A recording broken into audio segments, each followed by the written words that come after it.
ठीक है बच्चों, जैसा कि लास्ट टाइम पे ट्रिग्नोमेट्री का एक लेक्चर हम लोग ने पढ़ा था, उस लेक्चर के बाद अब हम लोग अपने नए फॉर्मूलों पे आते हैं। ये हमारे पास कुछ और फॉर्मूले हैं, पहला, ये दूसरा है, ये तीसरा एंड ये चौथा। 2 साइन ए कॉस बी का formula sine a plus B plus sign A minus B है। 2 कॉस ए साइन बी का फॉर्मूला, यानी कॉस के साथ ए पहले हो एंड साइन बी हो तो साइन ए प्लस बी या माइनस साइन ए माइनस बी आ जाता है। 2 कॉस ए कॉस बी का cos a plus B plus cos a minus B है। 2 साइन ए साइन बी का formula cos a minus b minus cos a plus B है। अगर देखा जाए ये फॉर्मूले बेटा हमारे बने उन्हीं फॉर्मूलों से हैं जो हमने पहले याद किए थे। जैसे साइन ए प्लस बी का अगर आप लोग फॉर्मूला याद करो तो क्या होता था, sign a cos B plus cos A sine B होता था। उसी तरह से अगर हम साइन ए माइनस बी का फॉर्मूला याद करें तो क्या होता था, sign a cos B minus cos A sine B होता था। अगर हम इन दोनों को आपस में ऐड कर दें तो साइन ए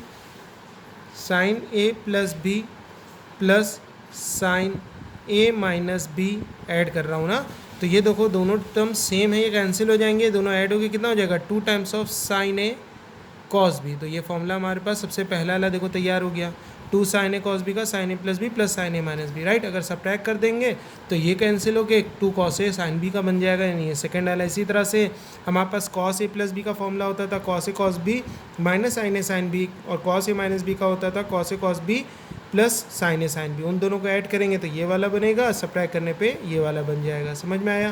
तो ये फॉर्मूले इन्हीं से तैयार हुए, इसलिए आपको डायरेक्ट ये फॉर्मूले याद करने हैं और हमने तुम्हें इसका ड्राइव बता दिया ये कहाँ से आया है।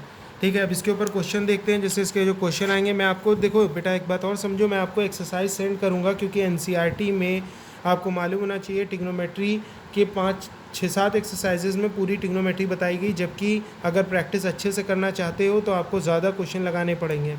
एनसीईआरटी की जो एक्सरसाइज 3 है उसमें कम से कम देखा जाए तो 4-5 एक्सरसाइजेज एक साथ दे दी गई हैं, और ज़्यादा ही, बल्कि 6 एक्सरसाइजेज समझ लो एक साथ बनाई गई हैं, इसलिए उसको टुकड़ों में मैं लगवा रहा हूँ। आज मैं आपको ये जो लगवाऊंगा इसको एनसीईआरटी से ना लगा के आप लोग वो क्वेश्चंस लगाएंगे जो हम आपको सेंड करेंगे। फिर इसके बाद के अगले लेक्चर में हम आपको एक पोर्शन और बताएंगे, एक टॉपिक और बताएंगे इसका, फिर उन दोनों टॉपिक को मिला के हम एनसीईआरटी के क्वेश्चन देंगे। ठीक है, चलो देखते हैं। जैसे इसका एक क्वेश्चन है 2, यानी कि इसका एक मतलब भी हम शॉर्ट बता दें आपको। अगर प्रोडक्ट में साइन कॉस है, चाहे साइन हो कॉस हो साइन हो, कॉस हो साइन हो, तो हम लोग उसको टर्म में ब्रेक करना चाहें तो इस तरह से लिख सकते हैं। जैसे ये वाला क्वेश्चन है हमारे पास, इसका क्वेश्चन में क्या कहा गया है, क्वेश्चन में कहा गया है convert each of the following product into the sum और difference of sine and cosine. Sum में बना दो या डिफरेंस में बना दो, यानी इनको प्रोडक्ट को क्या बनाना है, टर्म वाइज ब्रेक करना है।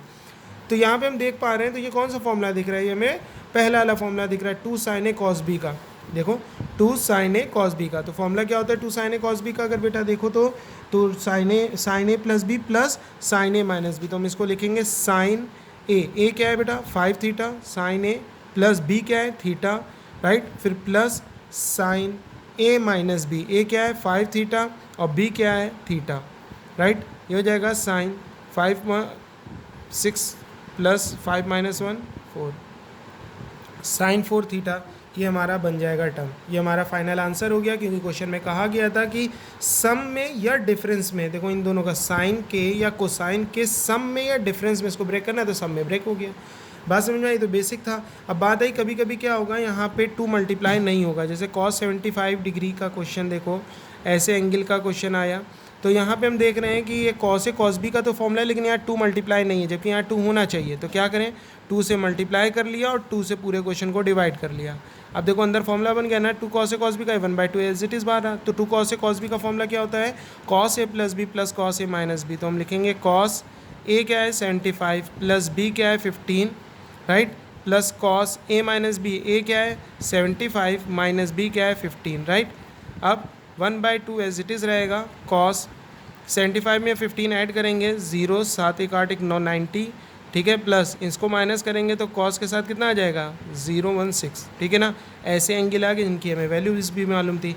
कॉस 90 कितना होता है 0, राइट, एंड कॉस 60 कितना होता है, कॉस 60 1/2 होता है हमारे पास। समझ में आ रहा है? तो हम लोग इसकी वैल्यूज़ को यहाँ पे पुट करते हैं, तो ये हो जाएगा 1/2, ठीक है ना।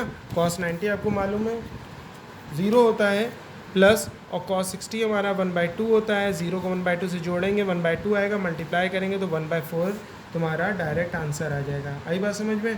तो ये हमारा हो गया। लेकिन अगर हमें इसको आगे तक सॉल्व करना होता तो ये ऐसे होता, लेकिन हमसे क्वेश्चन ने क्या कहा था, क्वेश्चन ने कहा था साइन या कोसाइन के टर्म में छोड़ दो, तो उस क्वेश्चन के अकॉर्डिंग ये आंसर है। लेकिन अगर हमारे पास इवैल्यूएट वर्ड लिखा होता है या सॉल्व लिखा होता तो हम लोग इसको यहाँ तक सॉल्व करते। बात समझ में आ रही है? तो इस तरह से क्वेश्चन होंगे। अब आगे क्वेश्चन देखते हैं इसमें और कैसे आएंगे। एक बहुत अच्छा क्वेश्चन हमारे पास है, sine 10 degree, sine 30 degree, sine 50 degree, sine 70 degree is equal to 1/16। Most important question है, ये प्रूव करना है। Prove that this. सबसे पहले हम लोग ने देखा यहाँ प्रोडक्ट है। ज़्यादातर ये जो फॉर्मूले मैंने बताया ये प्रोडक्ट में ही लगते हैं, मेनली ये प्रोडक्ट में लगते हैं, साइन कोस के प्रोडक्ट में, साइन कॉस के प्रोडक्ट में, साइन साइन के प्रोडक्ट में, कॉस कॉस के प्रोडक्ट में। तो सबसे पहले हमने LHS उठाया, साइन 10 डिग्री, साइन 30 डिग्री। बहुत अच्छे से समझ के चलना बेटा इस क्वेश्चन को, क्योंकि ये मोस्ट इम्पॉर्टेंट क्वेश्चन है आपका। ठीक है, LHS लिया। अब यहाँ पे सबसे पहले वो एंगल देखो जिसकी तुम्हें वैल्यूज़ पहले से मालूम है। 10 की मालूम नहीं होती, 30 की मालूम है, 50 की मालूम नहीं, 70 की मालूम नहीं। तो 30 की मालूम है तो इसको हम लोग क्या कर देंगे, हम लोग इसको किनारे कर देंगे। चाहे इसको पहले लिख लो चाहे एट द एंड कर दो। ठीक है, और जो नहीं मालूम उनको एक ब्रैकेट में करके एक समेट लो। ठीक है, क्योंकि अभी तुमने देखा कि जिनकी वैल्यू में नहीं मालूम तो उसको सम और डिफरेंस के फॉर्मूले से हम लोग ने ब्रेक किया तो वो क्या बन गया।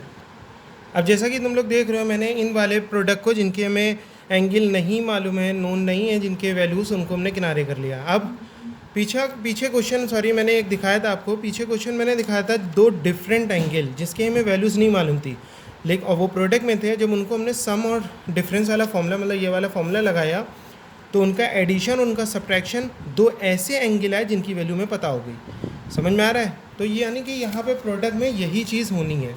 समझ में आ रहा है बेटा? तो यहाँ पे आप देख पा रहे हो, यहाँ पे 3 एंगल हैं ऐसे जिसकी हमें वैल्यू नहीं मालूम है। अगर बेटा हम इन दोनों को ले लें, आपको लेना तो एट ए टाइम 2 ही को है, क्योंकि फॉर्मूले में अगर आप ध्यान दो तो फॉर्मूले 2 करके हैं। साइन कॉस का है या कॉस साइन का है या कॉस कॉस है या साइन साइन है। 3 लोग का एक साथ प्रोडक्ट का फॉर्मूला नहीं है, तो लेना आपको 2 ही है, एक को किनारे करना है। ये तो वैल्यू मालूम है तो बहुत अच्छी बात है। अगर हम साइन 50 को लेते हैं, 10 और 50 को, तो साइन ए साइन बी का फॉर्मूला अगर बेटा याद हो तो साइन ए साइन बी का फॉर्मूला हमारे पास से एंड में क्या लिखा है, भले 2 नहीं है मल्टीप्लाई में, वहाँ पे वो हम कर लेंगे एडजस्ट, 2 से डिवाइड एंड 2 से मल्टीप्लाई याद होगा। अगर हम फॉर्मूला देखें तो cos a minus b minus cos a plus b, यानी कॉस के साथ 2 को सब्ट्रैक्ट करना है, फिर माइनस ऑफ कॉस के साथ दोनों को ऐड करना है। तो यानी कि अगर हम यहाँ पे फॉर्मूला लगाते हैं इसमें कॉस ए माइनस बी, यानी ये 10 है हमारा और ये हमारा क्या है 50 है, तो बड़ा जो एंगल होगा बेटा उसको पहले लिखिएगा, छोटे एंगल को बाद में लिख लीजिएगा। ठीक है ना? तो यहाँ पे क्या कर देते हैं, साइन 30, दिमाग में रखना है ये सारी चीज़ों को। ठीक है ना? साइन 50 और यहाँ पे साइन 10 कर दिया हमने और यहाँ साइन 70 कर दिया। अगर हम दोनों में फॉर्मूला लगा रहे हैं तो ये देखेंगे उनका सम और उनका डिफरेंस में कोई एक एंगल अगर कम से कम नोन हो जाए, या दोनों नोन हो जाए बहुत अच्छा है, लेकिन कम से कम एक एंगल ऐसा आए जिसकी वैल्यू आपको मालूम हो।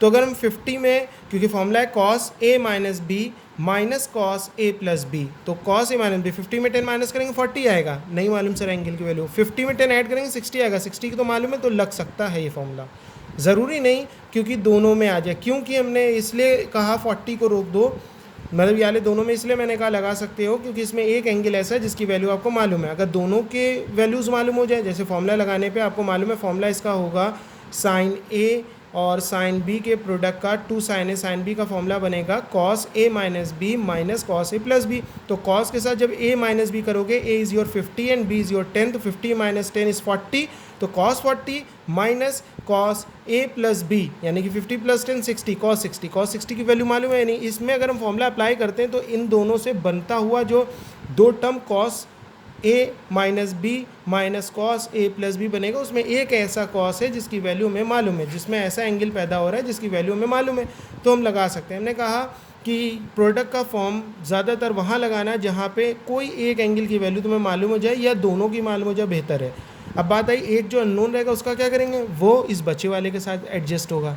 ठीक है, अब बात है सर, अगर मान लीजिए किसी बच्चे ने 50 और 10 को ना चूज़ करके 50 और 70 को चूज़ करा, तो चेक करते हैं क्या यहाँ पे हमें वो एंगल की वैल्यू मालूम हो पाएगी।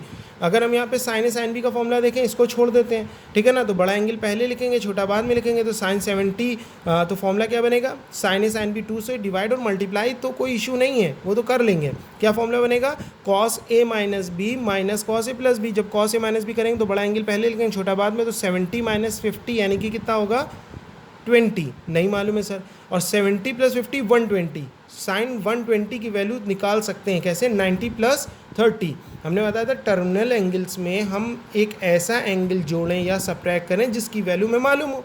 तो टर्मिनल एंगल 90, 180, 270 और 360, तो ये 120 से जो बनेगा वो किसके करीब होगा, 90 के। 90 में हम 30 ऐड करेंगे तो 30 नॉन एंगल है ना, तो ये बन सकता है। तो यानी 120 की हम वैल्यू निकाल सकते हैं, तो ये भी सही है। तो चाहे इन दोनों में लगा लो, चाहे इन दोनों में लगा लो, कोई फ़र्क नहीं पड़ता। तो मैंने समझ में आया क्या कहा, कोई एक एंगल बन जाए या दोनों एंगल बन जाए। चलो अब क्या करते हैं, इन दोनों में फॉर्मूला लगा रहे हैं, तो इन दोनों को हमने ब्रैकेट कर लिया, ठीक है। 2 से डिवाइड, 2 से मल्टीप्लाई करेंगे, साइन 30 बाहर ही लिखा रहने दो एज इट इज़, राइट। अब क्या करना है बेटा, 2 से डिवाइड करेंगे एंड 2 से मल्टीप्लाई करेंगे, तो साइन 50 एंड साइन 10 हो जाएगा। अच्छे से समझते चलना। और ये साइन 70 जो हमारा होगा ये एज इट इज़ बाहर लिखा रहेगा, ठीक है। ये एक ब्रैकेट आ गया। साइन 30 की भी वैल्यू में मालूम होती है 1/2 इंटू 1/2, लिख ही लेते हैं, ठीक है ना। 2 साइन ए साइन बी, क्या फॉर्मूला होता था 2 साइन ए साइन बी का, कॉस ए माइनस बी यानी कि 50 डिग्री माइनस 10 डिग्री, फिर आता था यहाँ पे माइनस का साइन, फिर कॉस ए प्लस बी यानी 50 डिग्री प्लस 10 डिग्री। समझ में आया। अब यहाँ पे देखो प्रोडक्ट था यानी एक टर्म था, लेकिन जब फॉर्मूला लगा तो 2 टर्म आ गया। साइन 70 इस पूरे के साथ मल्टीप्लाई था, अगर ये 2 टर्म में बदलेगा तो ये साइन 70 दोनों टर्म से मल्टीप्लाई होगा, इसलिए यहाँ पे एक बड़ा सा ब्रैकेट आ जाएगा साइन 70। समझ में आ रहा है ना, इसीलिए समझना है मैथमेटिकल पोर्शन को अच्छे से। अब 1/2 मल्टीप्लाई के 1/4 हो जाएगा, सही। यहाँ पे आते हैं, ये कॉस कितना बन जाएगा, कॉस का 40 डिग्री, ये कितना हो जाएगा माइनस करके, यानी इन दोनों में प्लस करेंगे तो ये कितना हो जाएगा 60 डिग्री, राइट। और इन दोनों से मल्टीप्लाई होगा साइन 70। याद रखिएगा यहाँ जो साइन 70 था वो इन दोनों के साथ मल्टीप्लाई था। जाहिर सी बात है एक सिंगल टर्म है तो वो पूरे के साथ मल्टीप्लाई था। अगर ये सिंगल टर्म 2 टर्म में तब्दील होगा according to the formula of 2 sine a sine b, तो वो पूरे से मल्टीप्लाई होगा साइन 70। चलिए अब अंदर मल्टीप्लाई कर देते हैं, 1/4 मल्टीप्लाई करेंगे बेटा, ये कितना हो जाएगा कॉस 40 का अगर हम साइन 70 के साथ मल्टीप्लाई करेंगे तो बड़ा एंगल हम पहले लिखेंगे ना, तो साइन 70 पहले लिखते हैं और कॉस 40 बाद में लिखते हैं, अंदर मल्टीप्लाई करके फिर माइनस, फिर यहाँ कितना हो जाएगा साइन 70 और कॉस का 60 डिग्री। समझते चल रहे हैं आप लोग अच्छे से। फिर यहाँ पे हम लोग देख रहे हैं क्या, साइन ए कॉस बी, यहाँ साइन ए, लेकिन यहाँ पे कॉस के साथ 60 की वैल्यू हमें मालूम है। भले यहाँ पे 70 और 40 लिखा है, 70 और 40 लिखा है, इन दोनों की वैल्यू नहीं मालूम है, लेकिन यहाँ 70 के साथ दूसरा जो एंगल है उसकी वैल्यू मालूम है। तो यहाँ प्रोडक्ट का रूल ना लगा के हम सीधे इसकी वैल्यू पुट करना बेहतर समझेंगे, ठीक है। आगे बढ़ते हैं 1/4। अब यहाँ पे फिर से हमें वही काम करना पड़ेगा, 2 से डिवाइड एंड 2 से मल्टीप्लाई। तो हमने यहाँ पे 2 से डिवाइड किया एंड 2 से मल्टीप्लाई करा, तो 2 साइन 70 हो जाएगा और कॉस 40 हो जाएगा, राइट। यहाँ पे ब्रैकेट लगा लेते हैं क्योंकि ये जो 1/2 से जो डिवाइड एंड 2 से जो मल्टीप्लाई वो सिर्फ इतने में हुआ है, इसके साथ कुछ नहीं उसका लेना देना है। फिर क्या करेंगे, फिर हम इसके आगे बढ़ेंगे यहाँ पे, तो माइनस का ये साइन 70 हो जाएगा एंड कॉस 60 की वैल्यू अगर आपको मालूम हो तो 1/2 होती है, राइट। क्योंकि ये 2 से डिवाइड एंड 2 से मल्टीप्लाई सिर्फ इसके लिए था, इसलिए ब्रैकेट सिर्फ इतने के लिए लगाएंगे। ब्रैकेट का बहुत इंपॉर्टेंट रोल है मैथ में, याद रखिएगा। अब 1/4 ये हो जाएगा, ये हो जाएगा 1/2। एक काम करते हैं हम लोग, ये 1/2 इस टर्म में भी है, इस टर्म में भी ये 1/2 कॉमन ले लो, तो बाहर कितना हो जाएगा 1/4 इंटू 1/2। कैलकुलेशन थोड़ी सी आसान हो जाए। यहाँ क्या बचेगा, यहाँ बचेगा 2 sine 70 degree cos 40 degree minus sine 70 degree. अच्छे से समझ रहे हैं आप लोग, ठीक है। अब क्या करेंगे, ये 1/8 हो जाए ना है बाहर, वो बिल्कुल सही है। अब यहाँ पे 2 साइन ए कॉस बी का फॉर्मूला लगाते हैं, तो 2 साइन ए कॉस बी का फॉर्मूला होता है साइन ए प्लस बी यानी 70 plus 40, right. This is your a and this is your b. तो 2 साइन ए कॉस बी आप देख लीजिएगा पीछे फॉर्मूला, ठीक है। एक काम करिएगा, सबसे पहले जो मैंने फॉर्मूला जहाँ लिखा उसका स्क्रीनशॉट लिख के वीडियो को पॉज करिए, स्क्रीनशॉट लीजिए, उसको कॉपी में नोट करिए, फिर क्वेश्चन को समझेंगे फॉर्मूला देख के तो ज़्यादा अच्छे समझ में आएगा, फिर फॉर्मूले को याद कर लेना। तो क्या होता है formula, sign a plus B plus sign A minus B यानी कि 70 माइनस 40, समझ गए ना। बिगर एंगल पहले लिखेंगे। मान लो कॉस का अगर बड़ा एंगल हुआ तो कॉस को पहले लिखेंगे, तो वो बन जाएगा formula 2 cos A sin B का। ओके चलो, अच्छा अब आगे क्या था हमारा, इसके बाद ये तो फॉर्मूला बन गया, माइनस का साइन 70 हो गया, सही। अब 1/8 साइन, बेटा यहाँ पे 70 40 110 होगा, प्लस 70 में 40 माइनस करेंगे 30 हो जाएगा, ब्रैकेट लगा लेना यहाँ पे क्योंकि 1/8 सबसे मल्टीप्लाई था, माइनस ये साइन 70 हो जाएगा, ठीक है ना। अब बात दिक्कत ये आ रही कि 110 90 में हम क्या ऐड करें या सब्ट्रैक्ट करें कि वो 110 के पास पहुँचे, बड़ा एंगल हो गया ना। जब 90 से बड़े एंगल आते हैं तो उसको टर्मिनल एंगल ब्रेक से करते हैं। अब बात है सर 90 में चाहे जोड़ो, क्योंकि जोड़ना ही पड़ेगा, 90 में अगर जोड़ोगे तो 20 आपको जोड़ना पड़ेगा, 90 में 20 जोड़ना पड़ेगा, बिल्कुल सही कह रहा हूँ, 90 में आपको 20 ऐड करना पड़ेगा तब जाके ये बनेगा, सही ना। 90 में 20 ऐड करोगे तब तो 110 बनेगा। साइन 30 की देखो वैल्यू मालूम है। अब देखो बहुत अच्छे से समझना, यहाँ पे है बहुत अच्छा टर्निंग पॉइंट क्वेश्चन का कि क्या करना चाहिए। कोई भी टर्मिनल एंगल ले सकते हैं लेकिन दिमाग, मैथ में दिमाग से लेंगे। अब हमारे पास समस्या ये आ रही है कि ये पूरी एक सीरीज़ लिखी है जिसमें साइन 30 की वैल्यू हमें मालूम है। साइन 110 को अगर ब्रेक करें तो ये 90 के करीब दिख रहा है और 180 से भी थोड़ा सा करीब है, लेकिन 90 से ज़्यादा करीब है। तो 90 में अगर हम 20 ऐड करते हैं तो 110 तो बन रहा है, लेकिन 20 की आपको वैल्यू नहीं मालूम होगी, क्योंकि मैंने बताया था टर्मिनल एंगल 90 180 270 एंड 360 होते हैं, यानी प्लस 90 करके जो भी एंगल आते जाते हैं वो टर्मिनल एंगल होते हैं, है ना। वो टर्मिनल एंगल के एडिशन या सब्ट्रैक्शन करके जो अगला एंगल होता है वो एंगल की वैल्यू आपको मालूम होनी चाहिए, है ना।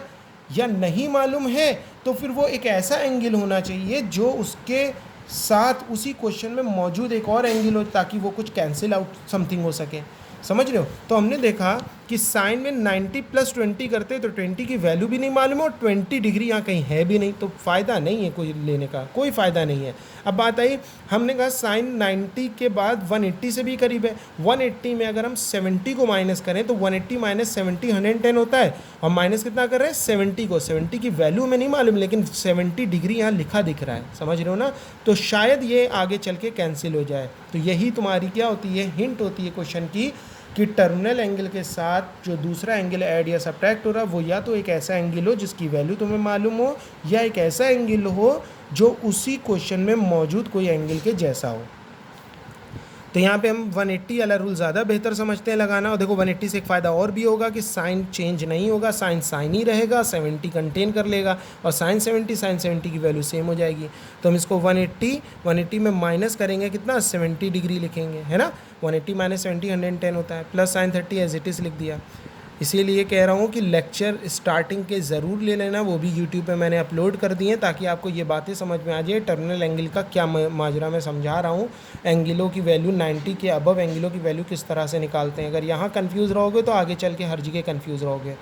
तो यहाँ पे 110 को हमें ब्रेक करना है तो according to terminal rule break करेंगे। टर्मिनल एंगल्स क्या होते हैं, 90 180 270 एंड 360, एंड प्लस 90 360 में और 90 जोड़ेंगे 450, है ना। फिर 90 जोड़ेंगे तो 540 भी टर्मिनल एंगल है, यानी प्लस 90 करते जाएंगे तो जितने एंगल आते जाएंगे वो सब टर्मिनल एंगल होंगे। और टर्मिनल एंगल हमेशा क्या होता है, सिर्फ वो ये डिफाइन करता है कि ये चेंज होगा साइन, और साइन मतलब जो भी ट्रिग्नोमेट्रिकल फंक्शन है वो चेंज होगा कि नहीं। और दूसरी बात वो ये बताता है कि वो पॉजिटिव साइन कंटेन करेगा कि नेगेटिव, और वो हट जाता है और उसका कोई काम नहीं हो, बस उसके साथ जो थीटा एंगल ऐड या सब्ट्रैक्ट हो रहा है वो आंसर के साथ लग जाता है ना। जैसे यहाँ पे शॉर्ट में बताऊँ तो जैसे साइन 90 + 30 है सपोज़ करो, तो ये लिखा हुआ 30, मैं कह रहा था टर्मिनल एंगल तो ये है, उसके साथ जो ऐड सब्ट्रैक्ट हो रहा है, ऐड हो या सब्ट्रैक्ट हो, तो 30 ऐड सब्ट्रैक्ट हो रहा है ना, तो आंसर के पास 30 जाएगा। अब बात है 90 सिर्फ ये बताने आया है कि ये साइन चेंज होगा कि नहीं, और दूसरी चीज़ उसका साइन क्या होगा। साइन मतलब SIN साइन नहीं, साइन मतलब नेगेटिव होगा कि पॉजिटिव होगा, राइट। तो बात है यस चेंज होगा, 90 है इसलिए तो साइन बनेगा कॉस, है ना, और 30 इसके साथ लग जाएगा। ओके, अब बात आई कि नेगेटिव होगा कि पॉजिटिव, तो मैंने बताया था 90 में ऐड कर रहे हैं तो सेकंड क्वाड्रेंट में साइन चेंज नहीं होगा, क्योंकि सेकंड क्वाड्रेंट में साइन और कॉसेक क्या होते हैं, पॉजिटिव होते हैं, तो साइन चेंज नहीं होगा, साइन हमेशा पॉजिटिव ही रहेगा। साइन क्या रहेगा, साइन पॉजिटिव होगा, ठीक है। हम साइन की बात कर रहे हैं, SIN साइन की, कि साइन जो है नेगेटिव होगा कि नहीं यहाँ पे, तो नहीं होगा, क्योंकि यहाँ पे साइन और कॉसेक पॉजिटिव होते हैं। ओके, नेगेटिव होगा कि पॉजिटिव, तो पॉजिटिव। ये चीज़ें हमने बताई आपको, वैसे ही हम यहाँ पे कर रहे हैं। तो बात आई यहाँ पे साइन 180 माइनस 70, तो 180 मतलब नो चेंज। ओके, और साइन इसका मतलब साइन ही बना रहेगा। अब बात आई नेगेटिव होगा कि पॉजिटिव, तो बात आई 180 कहाँ पे आता है, टर्मिनल लाइन में। अगर 180 देखो तो 180 की टर्मिनल लाइन ये होती है ना, ये 180 की टर्मिनल लाइन होती है। 180 में कुछ माइनस करेंगे, क्योंकि आपको मालूम है आगे की तरफ जाओगे तो बढ़ोगे। 0 डिग्री के बाद 90, 180, 270, तो आगे तरफ बढ़ लो। अब हम 180 में कुछ माइनस करेंगे तो पीछे जाएंगे ना, यानी यहाँ पे।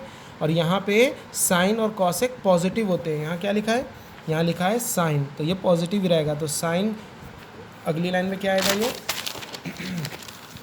1/8, ठीक है ना। साइन साइन ही रहेगा, नो चेंज वाला केस है। आगे 70 डिग्री एज इट इज़ आएगा। अब नेगेटिव साइन की पॉजिटिव, तो पॉजिटिव साइन, ठीक है। उसके बाद क्या लिखा था बेटा, उसके बाद लिखा था प्लस का साइन 30 और माइनस का साइन 70। देखो फ़ायदा हुआ कि नहीं हुआ, हमें भले एंगल की वैल्यू ना मालूम हो। मैंने कहा था टर्मिनल एंगल में एक ऐसा एंगल जुड़े या घटे जिसकी वैल्यू तुम्हें मालूम हो, या ऐसा एंगल जुड़े घटे जो मौजूदा उसी लाइन में मौजूदा किसी एंगल के शक्ल में एकदम सेम हो, ताकि वो कैंसिल हो सके। ओके, देखो साइन 70 और साइन 70 माइनस प्लस की होने की वजह से, सेम शक्ल होने की वजह से, डिफरेंट साइन होने की वजह से कैंसिल हो गया। तो 1/8 इंटू साइन 30 आया। अब साइन 30 की वैल्यू में फिर से मालूम है कितनी होती है, 1/2। तो 1/2 एंड 1/2 क्या हो जाएगा, 1/16, क्योंकि हमें मालूम है कि प्रूविंग में कोई भी टिग्नोमेट्रिकल पोर्शन नहीं है। एक ये भी हिंट है कि प्रूविंग में कोई टिग्नोमेट्रिकल पोर्शन नहीं है। अगर यहाँ पे ये साइन 70 की वैल्यू नहीं मालूम है और ये साइन 70 कैंसिल नहीं हुआ, तो ये प्रूविंग में जाएगा। और हमें प्रूविंग में साइन क्या टिग्नोमेट्रिकल का कोई भी पोर्शन लेके नहीं जाना है, सिर्फ एक नंबर ले जाना है। तो जाहिर सी बात है यही हिंट मिल रही है कि ये कटना चाहिए। तो कटने के लिए आपको इसी को ऐसा कुछ बनाना है जिससे ये कैंसिल हो जाए। ये बात अगर मेरी अच्छे से समझ में आ गई होगी तो इस तरह के बहुत सारे क्वेश्चन अभी आपको मिलेंगे, आपको सॉल्व करने होंगे उसे।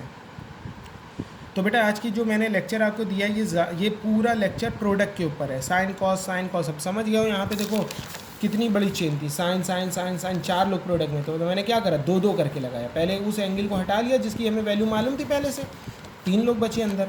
अब कोई 2 एंगल ऐसे पकड़ो जिनका सम या डिफरेंस की वैल्यू हमें नोन हो, राइट। दोनों में अगर मालूम हो जाए, मान लो उनका सम करने पे जो आया उसकी भी वैल्यू नोन है, डिफरेंस की भी नोन है, तो बहुत बेहतर है। सिर्फ सम की नोन है, डिफरेंस की नहीं नोन है तो भी ठीक, या डिफरेंस की नोन है, सम की नहीं नोन है तो भी ठीक। डिफरेंस और सम समझ लो क्या कह रहा हूँ। डिफरेंस और सम का मतलब अगर प्रोडक्ट में ये वाला फॉर्मूला लगाएंगे तो a प्लस बी मतलब उसका सम, a माइनस बी उसका डिफरेंस, उन दोनों एंगलों का सम, उन दोनों एंगलों का डिफरेंस। याद रखना ए एंगल अगर साइन ए और कॉस बी में जो बड़ा एंगल होगा वो पहले लिखेंगे और छोटा एंगल बाद में लिखेंगे। जैसे 50 बड़ा था और 10 छोटा था तो 50 पहले लिखा और 10 बाद में लिखा, तो ये बना साइन ए साइन बी का फॉर्मूला, सही ना। और यहाँ देखो जैसे साइन में साइन 70 और साइन 70 और कॉस 40 में 70 डिग्री बढ़ा था, इसलिए साइन 70 पहले लिखा और कॉस 40 बाद में लिखा, राइट। अगर कॉस का एंगल बड़ा होता तो यहाँ कॉस को पहले लिखते और साइन को बाद में लिखते, तो ये कॉस से कॉस बी का फॉर्मूला बन जाता। आई थिंक समझ में आ गया होगा कि मैं क्या बता रहा हूँ इतनी देर से आपको।